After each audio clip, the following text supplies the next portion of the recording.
મિત્રો, મારી યુટ્યુબ ચેનલમાં તમારું હાર્દિક સ્વાગત છે। અગાઉના વિડીયોમાં આપણે અલગ ચોપડા રાખવાનું ઉદાહરણ જોયું હતું 9, 10। હવે અત્યારે આપણે 9મું ઉદાહરણ જોઈ લઈએ, રાસ માટે અલગ ચોપડો રાખવા માટે।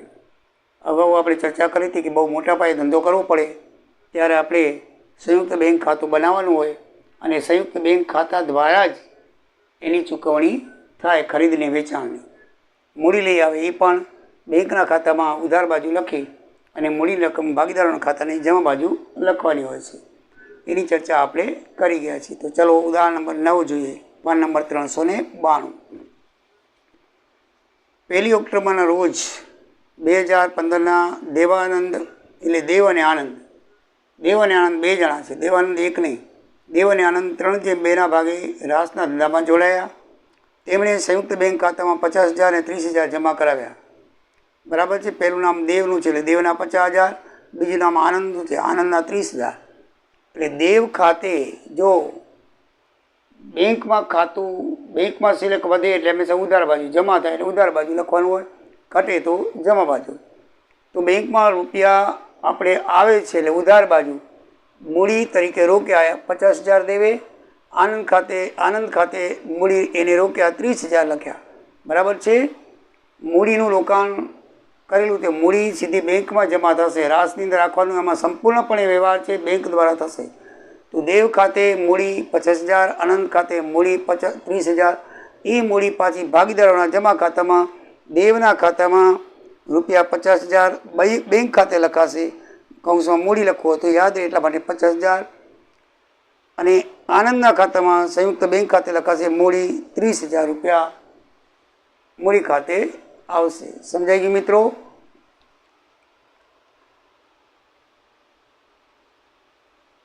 જમા કરાવ્યાને ઠરાવી કે સંયુક્ત ખાતાનો ઉપયોગ ખરીદ અને વેચાણ માટે કરવો। સંયુક્ત ખાતાનો ઉપયોગ આમાં લખ્યું છે કે ખરીદ અને વેચાણ કરવું, બીજા શેના માટે કરવો નહીં, તો ખરીદ ને વેચાણની જે એન્ટ્રી આની અંદર આવશે, બીજી કોઈ એન્ટ્રી આવશે નહીં। એમાં ચોખ્ખું લખ્યું છે કે ખરીદ ને વેચાણ માટે સંયુક્ત ખાતાનો ઉપયોગ કરવાનો છે। જ્યારે ખર્ચા દરેક ભાગીદારે પોતાની અંગત રોકડમાંથી ચૂકવવા એવો નિર્ણય કર્યો કે ખર્ચા એ રાસ ખાતામાં પોતાને ખાતે ચૂકવવા, બેંકમાંથી ચૂકવવા, અને બેંકમાં ખાલી ખરીદ વેચાણ બાકી કાંઈ નહીં, અને ખર્ચા બધા જેટલા હોય બધા આપણે પોતાના ખર્ચમાં પોતાને ચૂકવવાના એટલે એના નામે આવશે, બરાબર છે। દેવને સામાન્ય વેટ માટે દર મહિને 200 રૂપિયા પગાર આપવાનો। દેવ જે ભાગીદાર છે એને આપણે 200 રૂપિયા મહિને આપવાના સામાન્ય વેટ માટે। આનંદે એના વેચાણ પર 5% કમિશન આપવાનું છે। જો આમાં અલગ અલગ મુદ્દા આવે છે એટલે આપણને ખ્યાલ આવે, 5% કમિશન આનંદ લેશે, બરાબર છે। એને જે વેચાણ કર્યું એનું 65,000નો માલ ખરીદ્યો અને ખર્ચના 5,000 ચૂકવ્યા। આનંદે કેટલોક માલ 60,000માં વેચ્યો અને વેચાણ ખર્ચના 500 ચૂકવ્યા। 20,000ની કિંમતનો માલ નહીં વેચેલો માલ દેવે રાખી લીધો।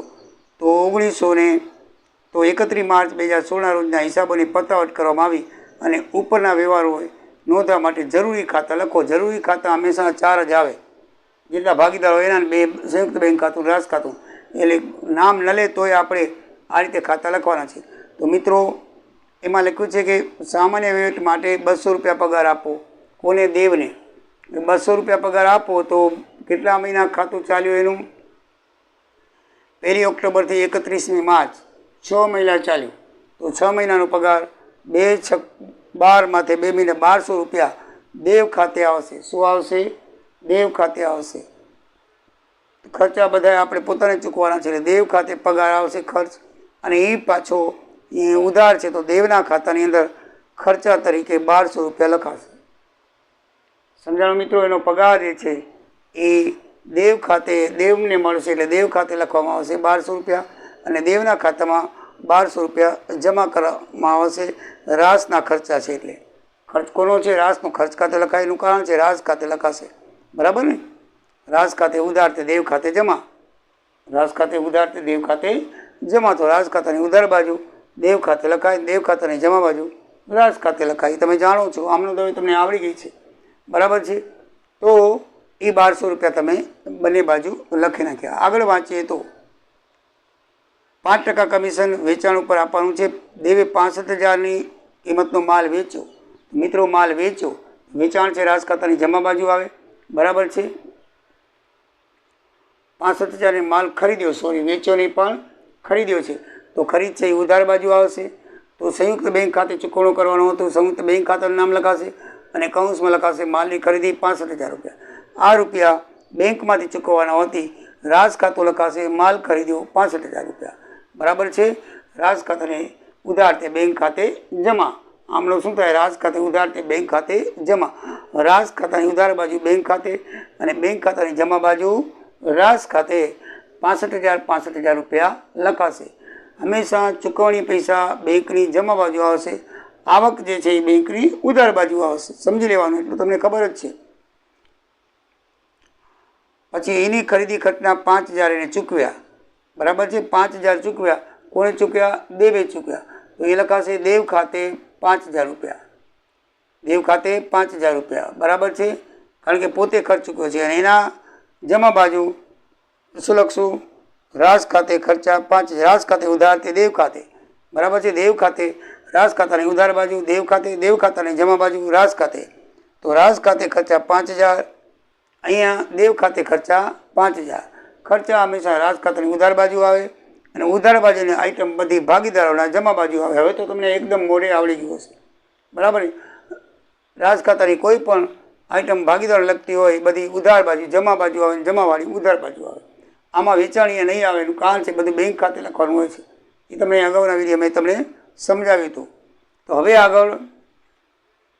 આગળ વાંચીએ તો 6,000નો માલ આનંદે માલ વેચ્યો. 60,000નો 60,000નો માલ વેચ્યો. બરાબર છે. તો એ માલ વેચ્યો એટલે વેચાણ રાશની જમા બાજુ આવે, પણ પૈસા કોણ ચૂકવશે? સંયુક્ત બેંક. બરાબર છે. તો વેચાણ ખાતે જમા.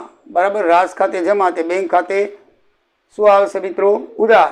એટલે બેંક ખાતામાં જમા થશે રાશના પૈસા. એટલે 60,000 જમા થયા વેચાણના.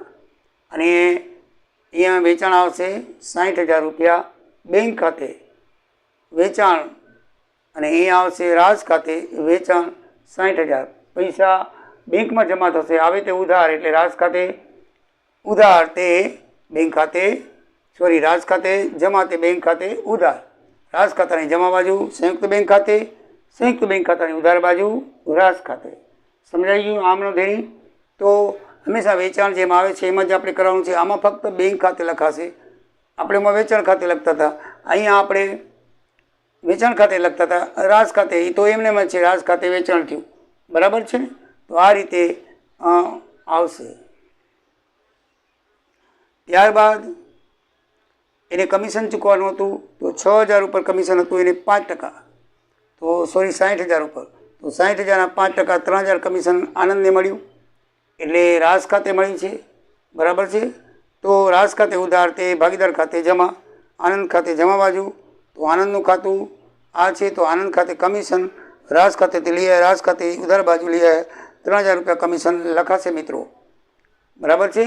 જે કમિશન છે ભેગી એન્ટ્રી કરતા જ જાઓ એટલે શું ભૂલાય નહીં. એ કમિશન લખ્યું નથી તો જમા બાજુ ત્યાં લખ્યું નથી. એટલે પછી ચેક કરી લેવાનું કે કોઈ આઈટમ રહી ગઈ છે કે નહીં. કોઈ રહી ગઈ હોય કદાચ ઉતાવળમાં તો પાછી લખી નાખવાની. બરાબર છે. હવે આગળ વાંચીએ તો એને માલ વેચવાના ખર્ચના 500 ચૂકવ્યા. તો 500 ચૂકવ્યા. કોને ચૂકવ્યા છે? આનંદે. બરાબર છે ને? આનંદે માલ વેચ્યો 60,000નો. એટલે આનંદના ખાતામાં આપણે ખર્ચ લખશું. તો આનંદ ખાતે ખર્ચ 500 છે. એ ખર્ચ એ રાજ ખાતે ખર્ચ લખાશે 500. રાજ ખાતે ઉધાર તે આનંદ ખાતે જમા. રાજ ખાતાની ઉધાર બાજુ આનંદ ખાતે અને આનંદ ખાતાની જમા બાજુ રાજ ખાતે. બરાબર છે. રાજ ખાતે ખર્ચ 500 રૂપિયા થશે. અહીં આનંદ ખાતે ખર્ચ 500 રૂપિયા થશે. આ દેવ ખાતે હતું આનંદે. જેને જે ખર્ચો કર્યો એ એના ખાતે લખાય. બરાબર. ઓમાં તો ભાગીદાર જે ખાતું હોય ને એમાં આપણે નામ નહોતા લખતા. બરાબર ને? એ સામેવાળો ભાગીદાર એનું નામ અને એના ભાગીદાર નામ અહીંયા લખાતું. આમાં બધા ભાગીદારનું નામ લખાશે. કારણ કે આ રાજ ખાતું છે. બરાબર છે. રાજ ખાતું છે એટલે બધા ભાગીદારોનું. ત્યાં કોઈ ભાગીદાર લેણ દેણ કરતો નથી, ત્યાં બેંક લેણ દેણ કરે છે એટલે બેંકનું નામ આવે. અહીંયા આપણે બેંકનું નામ આવે, ત્યાં ભાગીદારનું નામ આવે. અહીંયા આપણે જે ભાગીદાર ખર્ચ કરે પોતે કરતો તે આપણે રોકડ ખાતે લખતા. ખબર છે ને? આપણે પોતે કરતો તે શું લખતા? રોકડ ખાતે. અને બીજા ભાગીદારનું એનું નામ લખતા. આમાં રોકડ ખાતે ક્યાંય નહીં આવે. બધો વ્યવહાર બેંક ખાતે કરવાનો છે એટલે બેંક ખાતે લખાશે. બરાબર છે। હવે આગળ જોઈએ તો 20,000ની માલનો નહીં વેચાયેલો માલ દેવે રાખી લીધો। હવે જો દેવે રાખી લીધો એટલે એક જાતનું વેચાણ થાય। જેમાં આપણે સ્ટોક રાખી લેતા હતા, દાખલામાં માલનો સ્ટોક વધ્યો હતો, એમાં આ નહીં વેચાયેલો માલ એને રાખી દીધો, એક વેચાણ જેવું જ કહેવાય। એટલે એ કોને રાખ્યો છે? દેવે। તો દેવ ખાતે સ્ટોક ખરીદી 20,000 રૂપિયા, બરાબર છે। સ્ટોક ખરીદી 20,000 રૂપિયા દેવે રાખ્યો છે, માટે દેવના ખાતાની ઉધાર બાજુ આવશે। જુઓ, રાજ ખાતે સ્ટોક ખરીદી, રાજ ખાતે ઉધાર તે દેવ ખાતે જમા, દેવ ખાતે રાજ ખાતે જમા તે દેવ ખાતે ઉધાર, રાજ ખાતાની જમા બાજુ દેવ ખાતે અને દેવ ખાતાની ઉધાર બાજુ રાજ ખાતે। કેટલા લખાશે? 20,000 રૂપિયા। સમજાય ગયું મિત્રો? સ્ટોકની ખરીદી કરી છે, કોને કરી છે? દેવે કરી છે। તો દેવના ખાતામાં એ શું થશે? ઉધાર બાજુ આવશે, કારણ કે વેચાણ અહીંયા ખરીદી એટલે એક જાતનું વેચાણ છે। એ રાજ ખાતાની જમા બાજુ આવે, રાજ ખાતાની જમા બાજુ દેવ ખાતે ઉધાર તે રાજ ખાતે જમા આવે, દેવ ખાતાની ઉધાર બાજુ રાજ ખાતે, રાજ ખાતાની જમા બાજુ દેવ ખાતે। 20,000 રૂપિયાની ખરીદી મિત્રો અહીં આપણે લખી છે। આમ તો આ સાઈડમાં કાંઈ ના આવે, ખરીદી આવે મિત્રો। શું આવે? ખરીદી। બાકી જમા ખાતાનો ટોટલ સરવાળો જે હોય અહીંયા લખી નાખવાનો હોય।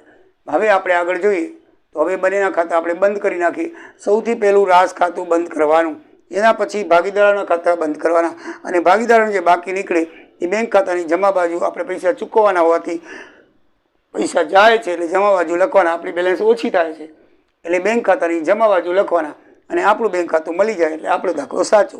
તો મિત્રો હવે નફો વેચી લઈએ। આ બાજુનો સરવાળો 80,000 થશે, અને આ બાજુનો સરવાળો તમે આ બધું બાદ કરશો 80,000માંથી તો 6300 રૂપિયા વધશે। એ 6300 રૂપિયાને તમે 2 પંચમાંશ 3 પંચમાંશ ગુણી નાખશો, બરાબર છે।